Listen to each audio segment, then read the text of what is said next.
इश्क के रंग में रंग जाओ मेरे यार,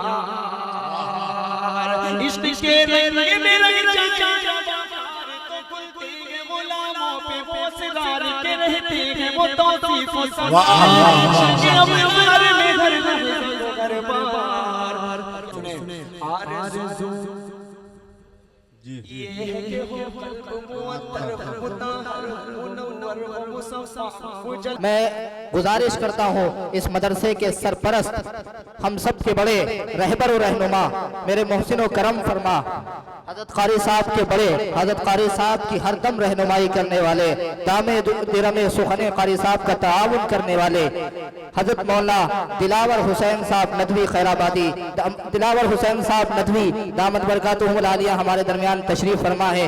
हम हजरत से मुल्तमिस है कि आप जुमला मोतरिज़ा के तौर पर ही तशरीफ ले आए और हम सब सामईन को नवाज दें। अस्सलामु अलैकुम रहमतुल्लाहि।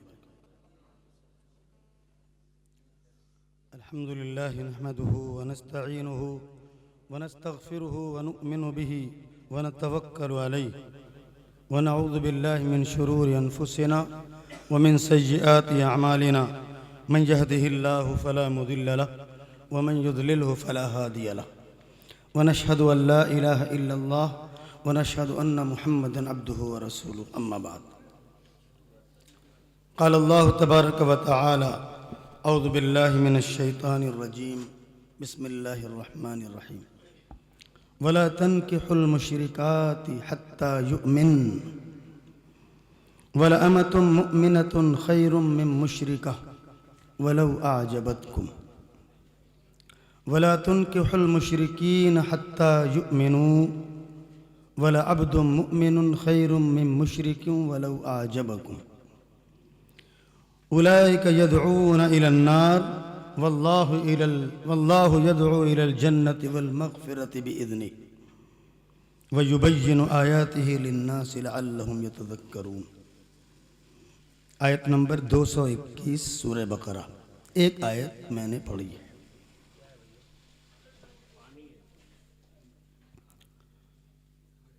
आज इस बज़्म में आज के क्या हुआ, आज के जलसे के ताल्लुक़ से और जलसे दस्तारबंदी के ताल्लुक़ से, हुफ़्फ़ाज़ के ताल्लुक़ से, दीनी तालीम की अहमियत के ताल्लुक़ से बातें मुझसे पेशरो खुतबा कर चुके हैं। इन्हीं मौज़ूआत पर सबकी तकरीरें हो चुकी हैं और मैं भी अगर इन्हीं मौज़ूआत पर गुफ्तगू करूं तब भी इसका पूरा हक़ अदा नहीं हो पाएगा। क़ारी इनामुल हक़ साहब ने जो मौजू छेड़ दिया था, अगर उस मौजू को पूरा करूं और सिर्फ इन्हीं की तारीफ़ में 1 घंटे तकरीर करूं तब भी बात पूरी नहीं हो पाएगी। ये मौजू किसी और मौके पर बयान कर दूंगा।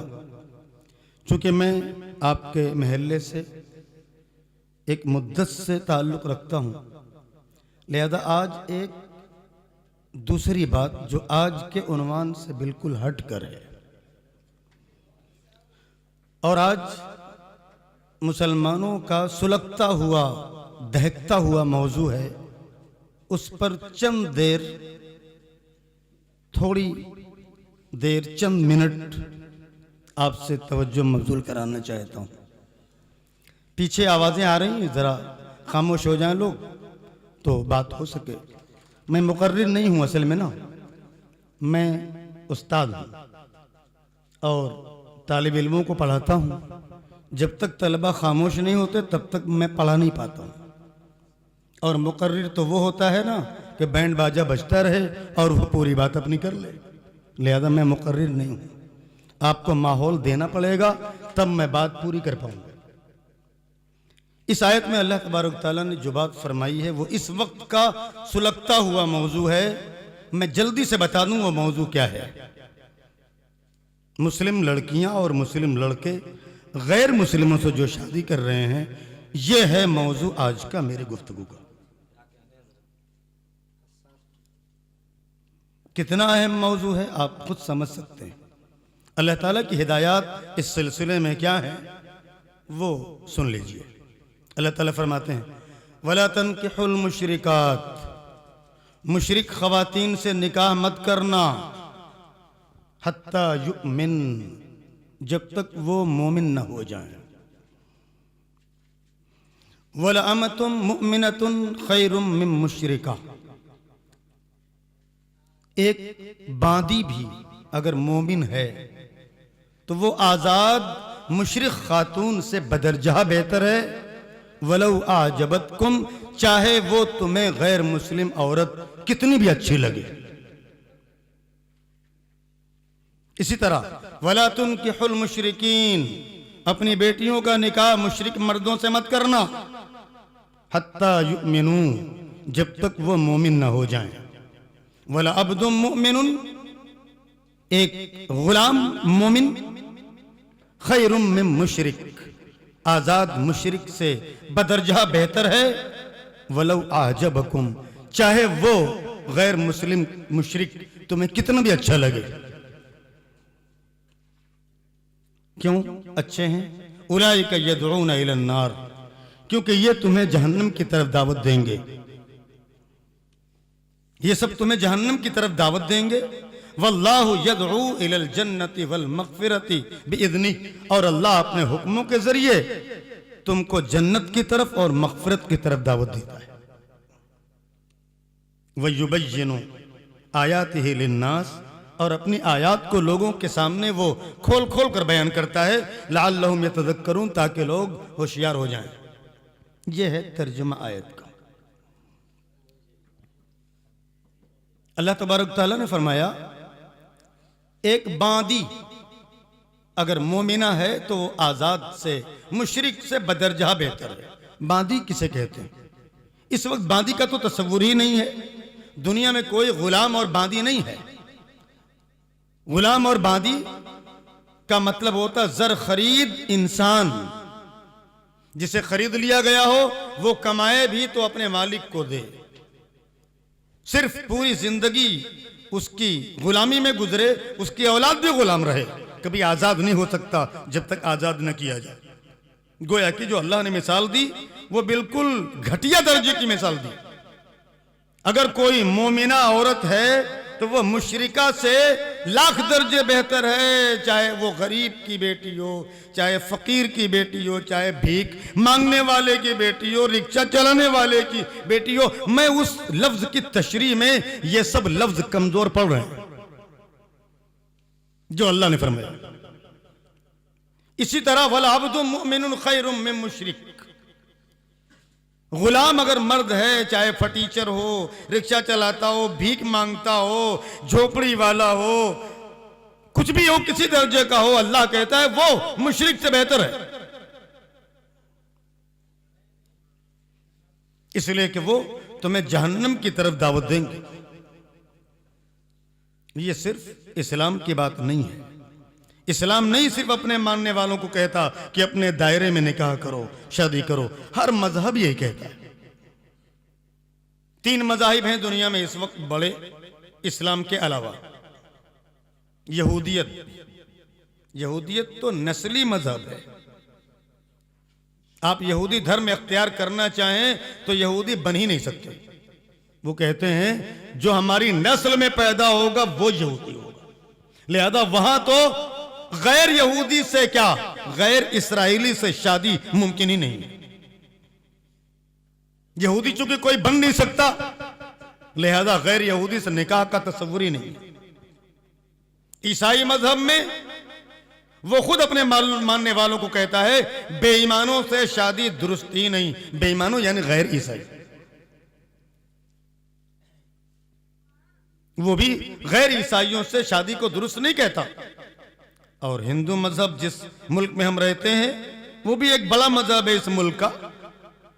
उसके यहां मजहब तो छोड़ दीजिए, जात भी बदल गई तो शादी नहीं हो सकती, बरादरी भी बदल गई तो शादी नहीं हो सकती। गोया के सबसे तंग नजर मजहब यही ठहरा। ये तीनों मजहब तंग नजर हैं। इस्लाम ने बड़ी वसाअत दी है। सिर्फ मोमिन की शर्त है और कोई शर्त नहीं। सिर्फ ईमान वाले की शर्त है निकाह करने के लिए और कोई शर्त नहीं। जात बिरादरी की नहीं, कोई शर्त नहीं। ईमान वाला होना चाहिए, ईमान वाली होनी चाहिए। लेकिन ईमान वाली होने का क्या मतलब है? यानी पहले से ईमान लाया हो, अब वो रिश्ता तलाश कर रहा हो, फिर उसको अपनी बेटी दी जाए या उसे अपनी बहू बनाया जाए। ये मतलब नहीं कि पहले इश्क में मोहब्बत में गिरफ्तार किया, उसके बाद उससे निकाह किया और फरमाने लगे मौलाना साहब एक को मुसलमान बनाया है, उसका सवाब मिलना चाहिए। बेवकूफ समझते हैं आप सबको। हमें नहीं मालूम आपने मुसलमान बनाया है या फंसाया है। पहले खुद कायदे के मुसलमान बन जाइए, फिर मुसलमान किसी को बनाइएगा। अगर आप कायदे के मुसलमान होते, खुदा की कसम वहां निगाह ही नहीं पड़ती जहां निगाह आपकी पड़ी। निगाह पड़ती? निगाह नहीं पड़ती। और आप कह रहे हैं हमने मुसलमान बनाया है। वो लोग, उनके मुंह से तो अच्छा ही नहीं लगता कि हमने मुसलमान बनाया है, जो बिरादरी बदलने पे शादी नहीं करते। अंसारी अंसारी में शादी करेगा, कुरैशी कुरैशी में करेगा, सिद्दीकी सिद्दीकी ढूंढेगा, खान साहब को खान ही चाहिए। वो चला है गैर मुस्लिम से शादी करने। ये पहाड़ा किसी और को पढ़ाइएगा। पता नहीं कहां से सीख लिया। ये जात बिरादरी की शर्त ही नहीं, सिर्फ ईमान की शर्त है। कहां से सीखा कि एक जात वाले अपनी जात में शादी करेंगे? हुजूर से सीखा। हुजूर पाक सल्लल्लाहु अलैहि वसल्लम की बीवियों को देख लीजिए, किन किन खानदानों की थी। क्या सब कुरैशी थी? क्या सब हाशमी थी? हुजूर पाक सल्लल्लाहु अलैहि वसल्लम की बेटियों की शादी देख लीजिए, क्या सब लोग हाशमी थे? जिसको दो दो बेटियां दी, हजरत उस्मान गनी रजी अल्लाह अन्हु, वो खुद ही हाशमी नहीं थे। और हाशमी और उमवी में 36 का आंकड़ा था। उमवी थे हजरत उस्मान रज़ियल्लाहु अन्हु, 36 का आंकड़ा। इतनी बड़ी दुश्मनी कि नबी मानने को तैयार नहीं कोई उमवी। इसलिए कि हाशमी खानदान में नबी हुआ तो हम नबी भी नहीं मानेंगे। इतनी बड़ी दुश्मनी थी। उस्मान गनी रज़ी अल्लाह अन्हु वो पहले शख्स हैं जो हाशमी के दायरे से निकल करके उमवी दायरे के होने के बावजूद हाशमी नबी पर ईमान लाते हैं। यही वजह है कि उनका मर्तबा बहुत आला है। दूसरे लोग तो हाशमी थे जो ईमान ले आए, एक ही तो उमवी था जो अपनी कौम से लड़कर हुजूर पाक सल्लल्लाहु अलैहि वसल्लम नबी ये हाशमी पर ईमान ले आया। और हुजूर पाक सल्लल्लाहु अलैहि वसल्लम ने उनको एक बेटी दी, उसका इंतकाल हो गया। दूसरी बेटी थी, उनका इंतकाल हो गया। हुजूर ने फरमाया कि अब कोई बेटी नहीं है। एक हदीस में फरमाया अगर मेरी 40 बेटियां होती, एक एक करके मरती जाती, तो सब मैं उस्मान से निकाह कर देता।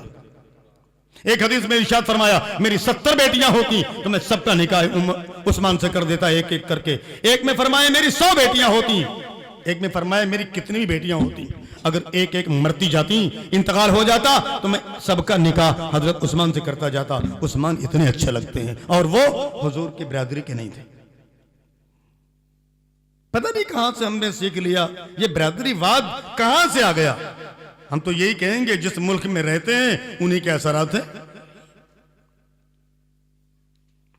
लिहाजा अगर वजह तलाश की जाए तो कहीं ना कहीं ये वजह भी है कि हमने आपस में अपने खानदान, अपने घराने में, अपनी जात बिरादरी में खास कर ली शादी को।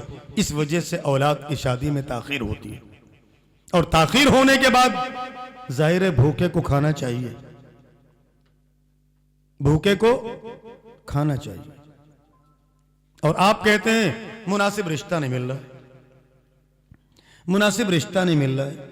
ऐसे ही है जैसे भूखा बच्चा है, आप कहें मुनासिब खाना नहीं मिल रहा, मुनासिब खाना नहीं मिल रहा है, भूखे मार डालोगे। हम तो कहते ऐसी मुनासिब की ऐसी की तैसी। ये मुनासिब क्या है, इसकी बाउंड्री क्या है, मुनासिब की तारीफ क्या है, मुनासिब कहते किसे हैं भाई? अपना चेहरा आईने में देखो, तुम कितने मुनासिब हो। तुम्हें मुनासिब रिश्ता नहीं मिल रहा है। अरे बर्दाश्त की एक हद होती है ना। भूखे को मुनासिब खाना नहीं मिल रहा है, नहीं दोगे ना तो हराम खा लेगा। सही वक्त पर शादी नहीं करोगे, निकाह नहीं करोगे बच्चों के ना, तो वो हराम की जगह निगाह उठेगी उनकी। वो फिर हलाल हराम, मोमिन और मुस्लिम और काफिर और मुशरिक नहीं देखेंगे। लिहाजा सबसे पहले इस कलाबे को, इस तौक को निकाल के फेंक दो, जितनी जल्दी हो सके फेंक दो। बिरादरीवाद की शादी ये इस्लाम का तस्वुर नहीं है। हजरत उमर के नाम पर उछलने वालों, हजरत उमर रज़ियल्लाहु अन्हु ने एक दूध बेचने वाली की बेटी को अपनी बहू बना लिया था। मिनटों में फैसला कर लिया, सिर्फ उसकी ईमानदारी देखकर। पढ़ा होगा,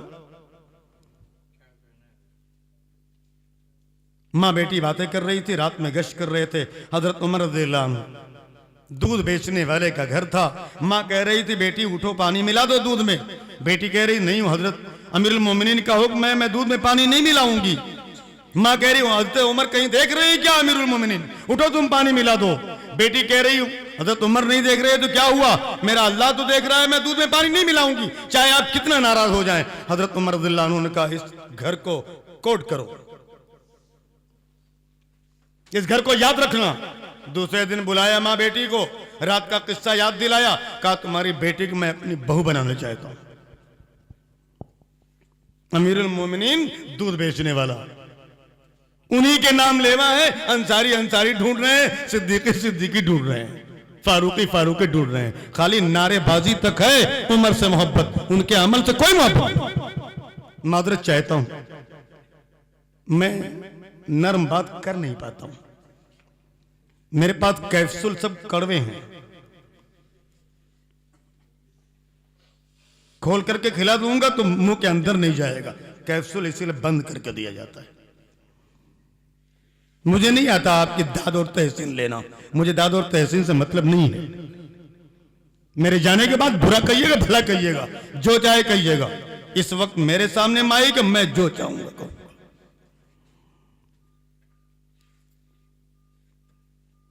ये माहौल जो है ना, गैर मुस्लिमों के साथ भागने और खींच कर लाने का, ये हम ही ने पैदा किया, हम ही ने बनाया। आज जायजा लीजिए मुआशरे में कितने बेब्याहे लोग हैं, बेब्याही लड़कियां, बेब्याही लड़के कितने हैं, किसकी उम्रें निकल गई। क्यों? मुनासिब मुनासिब मुनासिब। क्या मुनासिब यार, इससे नामुनासिब तो कोई लफ्ज ही नहीं है। जा तुमने मुनासिब इस्तेमाल कर दिया। क्या मुनासिब क्या है? मुनासिब की कोई बाउंड्री नहीं खींची ना। वही चीज आपको नामुनासिब लग रही है, वही चीज दूसरे के लिए मुनासिब है। क्या मुनासिब है? इसी चक्कर में बहुत ताखीर हो जाती है, बहुत देर हो जाती है। हक मारा जाता है बच्चों का। औलाद के हुकूक जहां जिक्र किए गए, वालिदैन के हुकूक बयान कर दिए गए, खुश हो गए ना अम्मा अब्बा। अब बच्चों के हुकूक भी कुछ सुन लीजिए, थोड़ा कान में कड़वाहट भी घुस जाए। बच्चों के हुकूक जहां जिक्र किए गए हैं, पैदा होते ही एक नंबर हक, उसका इस्लामी नाम रखो। बच्चे का हक है इस्लामी नाम, जिससे जाहिर हो कि अल्लाह का बंदा है, मोहम्मद का उम्मती है, सहाबा कराम का चाहने वाला है, औलिया कराम से ताल्लुक रखता है। ऐसा नाम रखो जिससे जाहिर हो। ऐसा मत नाम रखो बीच बीच का कि पता ही नहीं चले कि इधर का है कि उधर का है। क्या नाम रख दिया? महक नाम रख दिया। हो सकता है किसी के नाम बुरा भी लग जाए। क्या है महक? क्या यार? फूल नाम रख दिया। क्या है ये? गैर मुस्लिम भी फूल कहता है, मुसलमान भी फूल कहता है। ये क्या है चक्कर? नाम रखो सीधा सीधा अब्दुल्ला, अब्दुर्रहमान, पता चले अल्लाह का बंदा है। मोहम्मद कमर, मोहम्मद आलम, कुछ नाम रखो। मोहम्मद, अहमद, अली, हुसैन, मुर्तजा, उमर, सिद्दीक को जोड़ के रखो। एक नंबर हक। दूसरा नंबर हक है दीनी तालीम दो, दीनी तरबियत करो। और हक तीसरा उस वक्त तक पूरा नहीं होगा जब तक उसका निकाह नहीं कर दोगे। 3 हुकूक अदा करने के बाद यह तवक्को रखना कि औलाद हमारी हक अदा करेगी। खुद हक मारने वाले ये तमन्ना करें कि औलाद हमारे हक अदा करेगी। खुद कितने हुकूक अदा किए। हुज़ूर पाक सल्लल्लाहु अलैहि वसल्लम ने इरशाद फरमाया, अगर बालिग लड़का लड़की गुनाह में मुलव्विस हो गए तो उसके वालिदैन को भी गुनाह में शरीक समझा जाएगा। गोया कि उन्होंने आमादा किया, जब भूख लगी तो खाना नहीं दिया, जब जिनसी ख्वाहिशात का आलम आया तो उनका निकाह नहीं किया। ये भी मुजरिम है। अकेले सिर्फ औलाद को नहीं, दो चार जूते उनको ही पढ़ने चाहिए जिन्होंने ताखीर की है निकाह में, वो भी शरीक है इस जुर्म में। आज ताखीर की जो वजह हैं उसमें कितनी क्या क्या है, जहेज भी है कहीं ना कहीं, जहेज की फरावानी, दिखावा, एक दूसरे पर सबकत ले जाना, बढ़ चढ़कर हिस्सा लेना और मांगना और मुतालबा करना, इशारों में कहना, ये सब कहीं ना कहीं इसको भी दखल है। जो ये सब नहीं दे पाता वो मुनासिब नहीं लगता। हजरत उमर रज़ियल्लाहु अन्हु ने खाली बेटी की ईमानदारी देखी और सब मुनासिब लग गया। उन्होंने देखा नहीं कि लेवल क्या है, माल का लेवल क्या है, तालीम का लेवल क्या है, हैसियत का, बहादुरी का, कुछ नहीं देखा। ईमान देखा, ईमानदारी, बस हमारे लेवल का ईमान है, ये वाला चाहिए हमको। हुज़ूर पाक सल्लल्लाहु अलैहि वसल्लम ने इरशाद फरमाया, 4 वजहों से लोग बहू को पसंद करते हैं, लड़की पसंद करते हैं। शक्ल सूरत के एतबार से कुछ लोग पसंद करते हैं, कुछ लोग मालो दौलत के एतबार से पसंद करते हैं, कुछ लोग खानदानी शराफत के लिहाज से पसंद करते हैं, और चौथे नंबर फरमाया कुछ लोग तालीम अखलाक की वजह से लड़की को पसंद करते हैं। फरमाया कि तुम चौथे नंबर को 1 नंबर पर रखना, तुम चौथे नंबर को 1 नंबर पर रखना। और यहां ताखीर की वजह मालूम है, चारों ढूंढ रहे हैं एक साथ। हुजूर ने फरमाया इनमें से कोई एक ढूंढते हैं लोग, यहां चारों ढूंढ रहे हैं और अपने में कुछ नहीं, एक भी नहीं है। अपने में न तालीम है, न हैसियत है, न खानदानी शराफत है, न अखलाक है, कुछ भी नहीं है और चाहिए चारों। ये दोनों तरफ से है मामला। लिहाजा इसकी वजह ना बने कहीं ना कहीं जो वाकयात हो रहे हैं, इसमें सबसे पहले तो उन नौजवानों को, उन बच्चियों को, उन बेटों को हम मुखातब करके कहते हैं कि अल्लाह तबारक तआला फरमाता है कि वो बेहतर नहीं है तुम्हारे लिए, तुम्हें जहन्नम की तरफ दावत देंगे।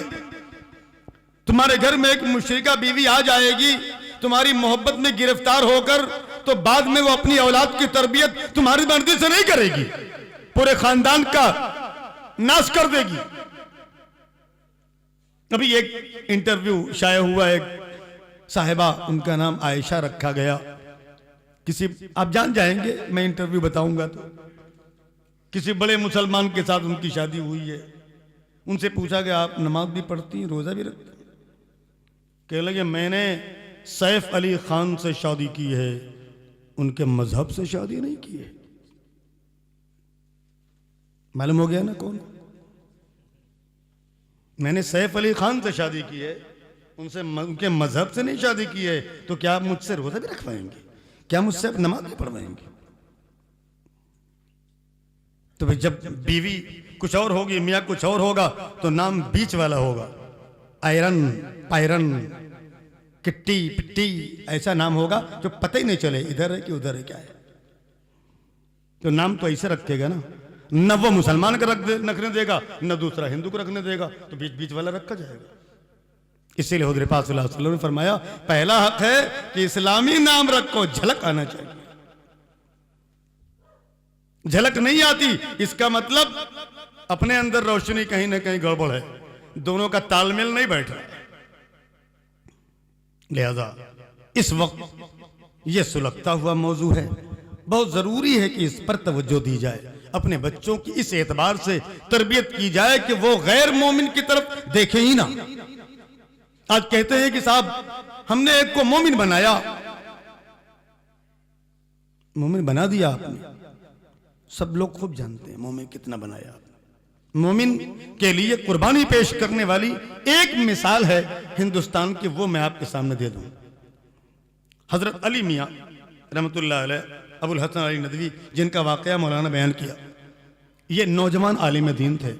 उस वक्त हिंदुस्तान के जो कानून लिखने वाले अंबेडकर साहब थे, उन्होंने अपने मजहब को तब्दील करने का ऐलान किया। उन्होंने कहा कि मैं हिंदू मजहब छोड़ रहा हूं, दूसरे मजाहिब के लोग आए और अपने मजहब का तारुफ कराएं।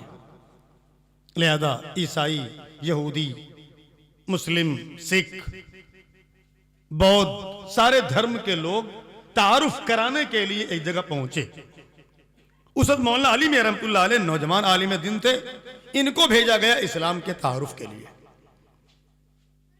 आजादी के बाद इस्लाम का तारुफ के लिए जब घर से निकलने लगे तो इनके बड़े भाई ने कहा, अली सुनो, इनका नाम अबुल हसन अली का, अली सुनो, देखो तुम जा रहे हो इस्लाम का तारुफ कराने, हो सकता है अल्लाह ताला ने उसकी किस्मत में इस्लाम लिखा हो, अगर वो ईमान कबूल कर ले और उसके निकाह का, शादी का मसला हो तो तुम्हारी 2 भतीजियां हैं, किसी से भी निकाह कर देना। मौलाना अली मियां रहमतुल्लाह अलैह मालूम है अरबीयुन नस्ल है, इनकी नस्ल अरबी है, इनका खानदानी शिजरा हजरत हसन रज़ी अल्लाह अन्हु से डायरेक्ट मिलता है, सब महफूज है किताबों में। ये अरबीयुन नस्ल हैं जिनके अंदर ईमान वाला खून हरकत कर रहा है, ईमान की बुनियाद पर अपनी बेटी का निकाह करने को तैयार हैं। दूसरा मजहब यहां के जो बाशिंदे हैं, जो यहां नौ मुस्लिम हुए हैं, उनके अंदर ये जुर्रत नहीं है इतनी बड़ी वो कर सके। ऐसे मौके से कुर्बानी देने वाली बात होती है, कोई दे के दिखाए। हम क्या उम्मीद करें उस कौम से जो अपनी बिरादरी बदलने के बाद रिश्ता नहीं करती। और एक और जंग लगी खोपड़ी है हमारे यहाँ मुसलमानों की, अगर उनको पता चल जाए कि खालाजाद बहन भाई, मामूजाद फूफीजाद एक दूसरे को पसंद करते हैं, तो इतनी जंग लगी खोपड़ी है। अम्मा अब्बा कहते क्या, अब वहां तो हरगिज नहीं करेंगे। क्या कहते, अब वहां तो हरगिज नहीं करेंगे। क्यों नहीं करेंगे भाई, ये तो बहुत अच्छा मौका था। वो तो कुछ शिकायत भी नहीं कर पाते, वो तो कुछ कह भी नहीं पाता। उम्मीद है कि अच्छी जिंदगी भी गुजरती। ईमान वाले पर निगाह गई थी, गैर मुस्लिम पर निगाह नहीं गई थी। जब गैर मुस्लिम के साथ भाग जाएगी तो आप कहें, अरे किसी मुसलमान से कहते चाहे फकीर से तो हम कर देते, मामूजाद भाई से तो कर नहीं पाए, आप फकीर से क्या कर देते। किसी रिक्शा चलाने वाले से कहती तो हम कर देते, उसके साथ काफिर के साथ भागने की क्या जरूरत थी, आप हरगिज नहीं करते। आप झूठ बोल रहे, आप ईमान देख कब रहे थे? आप तो कोठी देख रहे थे, बिल्डिंग देख रहे थे, नौकरी देख रहे थे, सब कुछ देख रहे थे, ईमान देख कब रहे थे? लिहाजा जो नहीं देख रहे थे उसने भी वो नहीं देखा। जाओ, आप तो वो देख ही नहीं रहे हो। अभी हमारे महल्ले के पीछे का एक वाकया है, बड़ी लड़की ने बिरादरी अलग करके निकाह कर लिया, बाप ने बेटी बेटे को घर से भगा दिया, बेटे ने निकाह कर लिया बिरादरी से अलग, मुसलमान थे और माशाअल्लाह दीनदार हैं, सब कुछ है, किसी किस्म की कमी नहीं, लगता है दीनदार है, नमाज पढ़ते हैं, रोजे रखते हैं, अजान देते हैं, सब कुछ है। गैर बिरादरी में लड़के ने निकाह किया, बहू और बेटे दोनों को बाहर निकाल दिया। जब यह मंजर दूसरी बेटी ने देखा, दूसरी छोटी बेटी गैर मुस्लिम से भाग गई। यहां तो इतनी सख्ती है, ये तो हमारी शादी नहीं होने वाली है। हुज़ूर पाक सल्लल्लाहु अलैहि वसल्लम ने इरशाद फरमाया था, निकाह को मुश्किल बनाओगे जिना आसान हो जाएगी, निकाह को आसान बनाओगे जिना मुश्किल हो जाएगी। हम लोगों ने निकाह को इतना मुश्किल बना दिया कि नौजवान ये सोचने लगा इससे अच्छा तो चंद पैसों में ये हसरत पूरी हो सकती है। सीधा सीधा निकाह करने में बहुत बड़ा लफड़ा है। इतने जेवर तैयार कीजिए, इतना जहेज तैयार कीजिए, इतना वो कीजिए, इतने का वलीमा करना है, इतने लोगों को दावत देना है, इतना बड़ा आलाप दिया कि साहब दिमाग दूसरी तरफ जाने लगा। और अगर उन्हें यह मालूम हो जितने पैसे में कोठे पे जाओगे उतने पैसे में मुसलसल हमेशा के लिए एक बीवी मिल जाएगी, अरे बहुत अच्छी बात है, क्या जरूरत पैसा खर्च करने की। निकाह को आसान बनाइए वरना ये दिन देखने को तैयार रहिए। हो सकता है आप मुतमईन हो, लेकिन इसी मुआशरे में मैं रहता हूँ, खुदा की कसम मैं अपने बच्चों से मुतमईन नहीं हूँ कि वो भी ऐसा कदम उठा लेंगे। आपके नज़दीक होंगे मौलाना साहब, लेकिन अगर इसी माहौल में रहे, ऐसे ही माहौल बना रहा, लोग ऐसे जहेज के तलबगार और डाकू पैदा होते रहे, दिमाग में अगर उनके ऐसे ही नशा सवार रहा, तो मेरे बच्चे भी इसी माहौल में रहते हैं, वो भी खुदा न खास्ता कोई कदम उठा सकते हैं। लिहाजा कोई मुतमईन न रहे, हाजी साहब, मौलाना साहब, हाफिज जी, कोई मुतमईन नहीं रहे, किसी के बच्चे ये कदम उठा सकते हैं। लिहाजा उनका वक्त पर निकाह किया जाए, इसके लिए जितने जतन हो सकते हो, जितने समझौते हो सकते हो, निकाह के लिए सब करने को तैयार रहिए। अल्लाह तबारक तआला फरमाते हैं, उलाइका यदऊना इलन नार, ये लोग जहन्नम की तरफ ले जाएंगे, वल्लाहु यदऊ इलल जन्नति वल मगफिरा, और अल्लाह तुम्हें दावत देता है जन्नत की तरफ, मगफिरत की तरफ। मगफिरत की तरफ क्या मतलब? यानी जन्नत में सीधे अगर न भी जा सके ना, तो मुशरिक नहीं रहोगे, तो मगफिरत का एक दरवाजा खुला रहेगा। अगर मुशरिक हो जाओगे तो मगफिरत का रास्ता बंद हो जाएगा। इसलिए अगर खुदा की रहमत से, उसके करम से मुसलमानों के घर में पैदा हो गए हो, तो अल्लाह चाहता है न डायरेक्ट सही, मगफिरत और माफी के बाद, सजा भुगतने के बाद जन्नत में चले जाओ। वो नहीं चाहता कि तुम हमेशा के लिए जहन्नम में चलो। वयुबय्यिनु आयातिहि लिन्नास, वो अपनी आयात को खोल खोल कर बगैर शर्माए बयान करता है, लअल्लहुम यतज़क्करून, ताकि लोग होशियार हो जाएं अपने से, अपनी औलाद से, और होशियारी में कदम उठाएं ऐसे कि बच्चे ऐसा कोई कदम ना उठाने पाएं जो हमारी निगाहें झुक जाएं। अल्लाह मुझे भी और आपको भी कहने सुनने से ज़्यादा अमल करने की तौफीक अता फरमाए। व आखिरु दावाना अल्हम्दुलिल्लाह।